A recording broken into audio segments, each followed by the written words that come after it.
প্রিয় ছাত্রছাত্রীরা, এই পর্বে আমি তোমাদের ক্লাস 12-এর সেমিস্টার 3-র ভারতীয় গল্প পোটরাজ, এই পোটরাজ গল্প সম্পর্কে সংক্ষেপে আলোচনা করব। গল্পের বিষয়বস্তু সংক্ষেপে বলে নিয়ে এখান থেকে যে প্রশ্নগুলো তোমাদের অবশ্যই পড়তে হবে, এমসিকিউ টাইপের কোয়েশ্চেন, সেগুলো নিয়ে আলোচনা করব। তাহলে দেখতে থাকো তোমরা শ্যামস ক্লাসরুম। সম্পূর্ণ ভিডিওটি প্রথম থেকে শেষ পর্যন্ত দেখার অনুরোধ রইল। আশা করি তোমাদের সাহায্য হবে। দেখো, প্রথমেই আমি চলে আসছি এর লেখক। পোটরাজ গল্পের লেখক হলেন শঙ্কর রাও খারাট।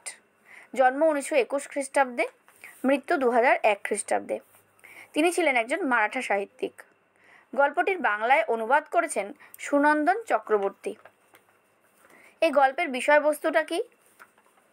বাংলায় আমরা যাকে দেবতার সেবায়িত বলি, মারাঠা ভাষায় তাকেই বলে পোটরাজ।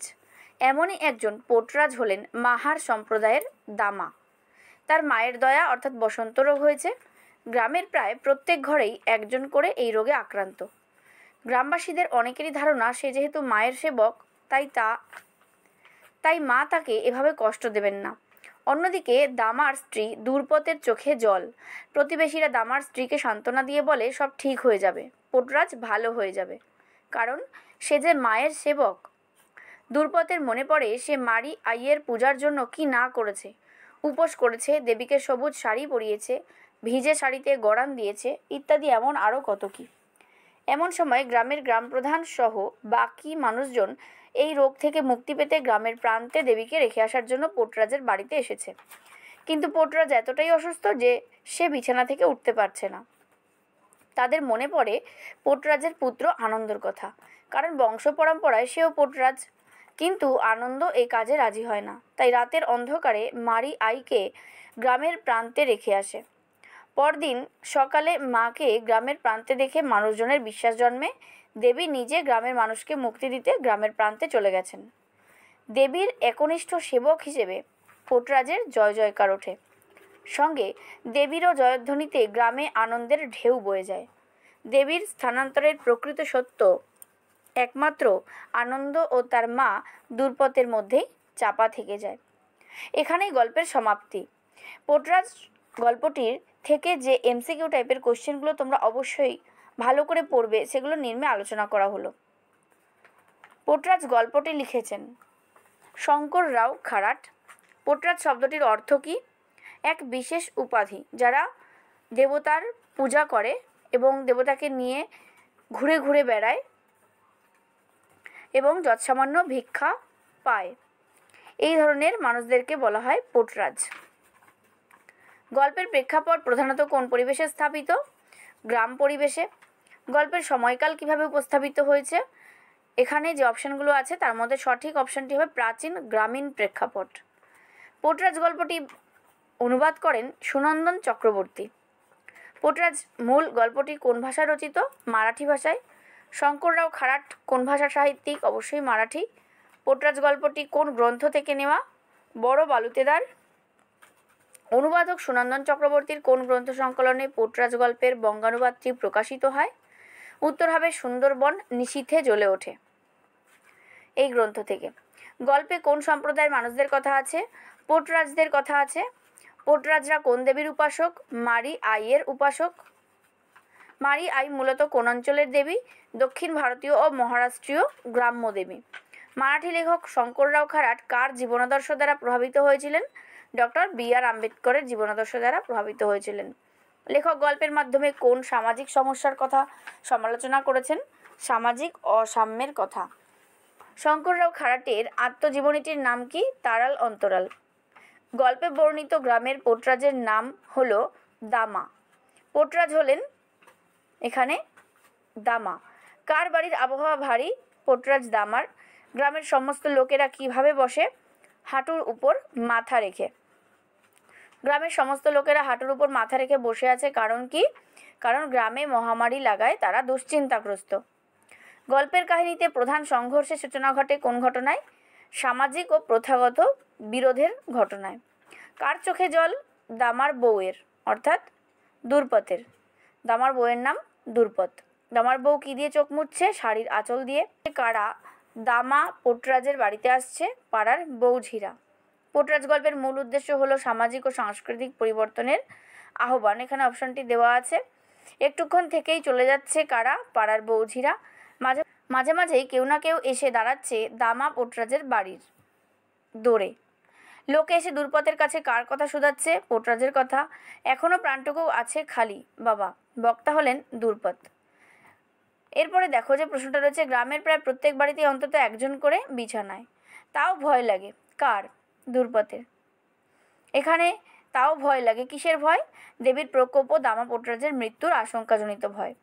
নেক্সট কোয়েশ্চেন কি? সে যাবে। কে যাবে? যার যাওয়ার সময় হবে। আর যার যাওয়ার সময় হয়নি তার কি হবে? সে টিকে যাবে। কেউ না বলেছে? কোন কথায় কেউ দ্বিমত পোষণ করেননি? এখানে মারি আইয়ের যাত্রা করার কথায়। এই প্রসঙ্গে বলে রাখি, তোমাদের ক্লাস 12-এর অর্থাৎ সেমিস্টার 3-র অন্যান্য ভিডিওগুলো তোমরা অবশ্যই এই প্লেলিস্ট থেকে দেখে নেবে। সেখানে কিন্তু তোমরা পরপর সমস্ত ভিডিওগুলো পেয়ে যাবে। আশা করি তোমাদের সেখানে সুবিধা হবে। এছাড়াও অন্যান্য সাবজেক্টের বিভিন্ন ধরনের অধ্যায় ভিত্তিক কোয়েশ্চেন কিন্তু তোমাদের চ্যানেলে আপলোড করা আছে, তোমরা চাইলে দেখে নিতে পারো। নেক্সট দেখো, এখন কিসের সময়? এখন ঠাকুরের মুখে চাওয়ার সময়। হয়তো এবার মা ঝেঁটিয়ে নিয়ে যাবেন। এই ঝেঁটিয়ে নিয়ে যাওয়ার অর্থ কি? ঝেঁটিয়ে নিয়ে যাওয়ার অর্থ হলো মহামারীতে গ্রামের অধিকাংশ জনবসতি সাফ হয়ে যাওয়া। নেক্সট কোয়েশ্চেন, কার কাছে সকলে সমান? দেবী মারি আইয়ের কাছে। দামা পোর্টরাজের বাড়ির সামনের নিম গাছে চেঁচিয়ে ওঠে একটা কাক। আশঙ্কাগ্রস্ত দুর্পদ কাককে কি বলে ডেকেছিল? বেজন্মা। পোর্টরাজকে ডাকে রে। কে ডাকে? কাক। কে কাকের দিকে ঢিল ছোড়ে? দুর্পদের ছেলে। বেজন্মা কাক পোর্টরাজের পরিবারকে কি করে? শাপমন্নি। শাপমন্নি শব্দের অর্থ হলো অভিশাপ দেওয়া। নেক্সট, পোর্টরাজ গল্পটা কোন সময়ের অর্থাৎ কোন মাসে কথা বলা এখানে হয়েছে? আষাঢ় মাসের। আষাঢ় মাসে সারা আকাশ ঢাকা রয়েছে মেঘে। আষাঢ় মাসে গ্রামের মাটির অবস্থা হয় কিরূপ? মাটি কাদায় আঠালো হয়। গাছের পাতা একটুও নড়ছে না, স্থির, কারণ আবহাওয়া গুমোট। দামার বাড়ির দরজায় টানা চিৎকার জুড়ে দিল একটা কুকুর। শুনে দুর্পথের প্রাণ শুকোয়। কি শুনে? কুকুরের চিৎকার শুনে, কারণ সেখানে অনেক কুসংস্কার কাজ করছিল তাই। আশঙ্কাগ্রস্ত দুর্পথ চিৎকাররত কুকুরটিকে কি করতে বলে? গোড় দিতে বলে। ছেড়ে দাও, ভবিষ্যতের কথা বলছে গো। বক্তা হলেন দুর্পথের পাশে বসা বউটি। ভবিষ্যতের কথা বলছে গো। কে ভবিষ্যতের কথা বলছে? কুকুর। কুকুর সম্পর্কে এই কথাটা বলা হয়েছে। দুর্পথের অন্য পাশে বসেছিল কে? বঞ্চলাবাই। বঞ্চলাবাই দুর্পথকে কোন নামে সম্বোধন করে? দুর্পা। বঞ্চলাবাই দুর্পথকে কোন যাত্রায় যাওয়ার কথা জিজ্ঞাসা করে? দেবী মারি আইয়ের যাত্রায়। নেক্সট কোয়েশ্চেন, যেতে ভুলি কি করে? কোথায় যেতে না ভোলার কথা বলা হয়েছে? গ্রামের দেবী মারি আইয়ের যাত্রায়। মা মারি আইকে দুর্পথ কোন বিশেষণে বিশেষিত করেছিল? নিদয়া। সব দেবতার মধ্যে ওরই তুচ্ছ করি সাধ্য কি? কাকে তুচ্ছ করার সাধ্য দুর্পথের নেই? গ্রামের দেবী মারি আইকে। কার ক্রোধ বর্ণনাতীত? মারি আইয়ের। নেক্সট কোয়েশ্চেন, ওরে তুষ্ট রেখে ভালো করেছিস। এবার কি হবে?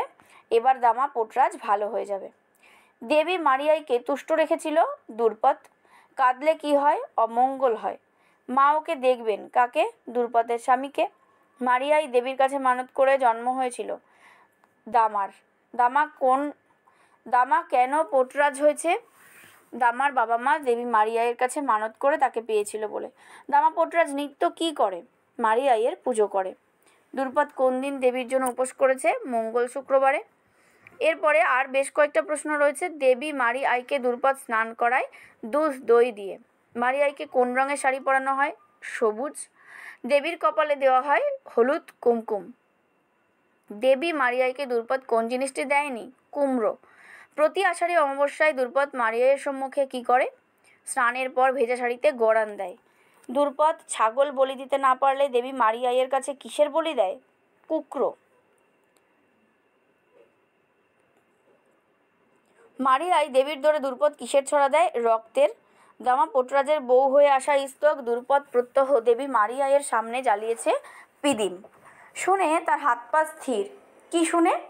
নিম গাছে বসা কাকের ডাক শুনে। এবং লাস্ট কোয়েশ্চেন কি? প্রধান চরিত্রকে নতুন দৃষ্টিভঙ্গি প্রদান করে কি? প্রধান চরিত্র এখানে হচ্ছে দামা। প্রধান চরিত্রকে নতুন দৃষ্টিভঙ্গি প্রদান করে সামাজিক সংঘর্ষ। তো এই হলো তোমাদের মোট 90টি প্রশ্ন।